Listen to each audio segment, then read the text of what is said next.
Africa से ब्रह्मा कुमारी वेदंती बहन जी कहती है कि मैं पहली बार नवंबर 1965 में दादी जानकी जी के साथ मधुबन आई। हमारे ग्रुप में 8 लोग थे। नुमा शाम के समय हम सभी बाबा से मिलने कमरे में गए। हम सभी बाबा के सम्मुख बैठे थे और बाबा एक एक को दृष्टि दे रहे थे। जब बाबा की दृष्टि मुझ आत्मा पर पड़ी तो मुझे ऐसा लगा कि बाबा की जगह गुलाब के फूलों का ढेर था, जिसमें से प्रकाश ही प्रकाश आ रहा था। वह बहुत पावरफुल दृश्य था।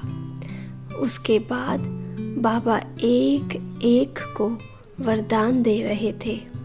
जब मैं बाबा के सामने गई तो मेरी लौकिक माँ भी साथ थी।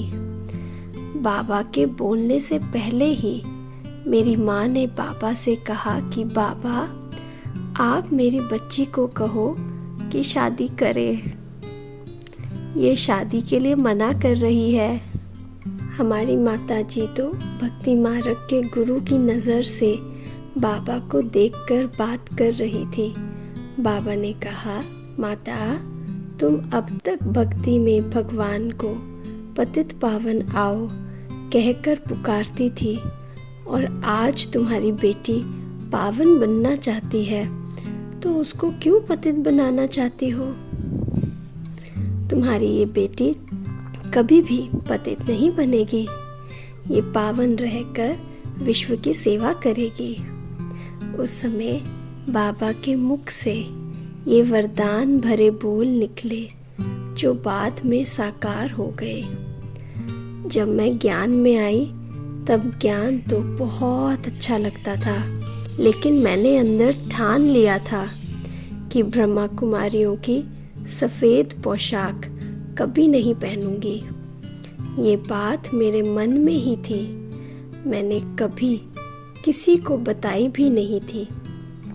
मैं जब मधुबन में साकार बाबा से झोंपड़ी में मिलने गई तो बाबा ने अचानक सिलाई करने वाले को बुलाया और कहा कि बच्ची के लिए 2 जोड़ी कपड़े सिलाई कर दो। मैं अंदर ही अंदर सोचने लगी कि ये कपड़े मिलेंगे तो रख दूंगी, कभी पहनूंगी नहीं। 2 घंटे के बाद बाबा ने बुलाया और सिलाई किए हुए कपड़े मुझे देख करके कहा कि बच्ची, ये कपड़े ले जाओ और जल्दी पहन करके बाबा को दिखाओ। मैं आज्ञाकारी बनकर कमरे में गई और पहनकर जब बाबा के सामने आई तो बाबा देखकर कहने लगे, बच्ची, तुम मम्मा की तरह दिखाई दे रही हो। ये कपड़े सदा पहन कर रखना। उन्हीं कपड़ों में मैं अहमदाबाद गई। ये घटना मुझे कभी नहीं भूल सकती। बाबा ने मुझे ब्रह्मा कुमारी बना ही दिया। वाह बाबा वाह, कमाल है आपकी, जिन्होंने मुझे अपना बनाकर महान बनाने का रास्ता बता दिया।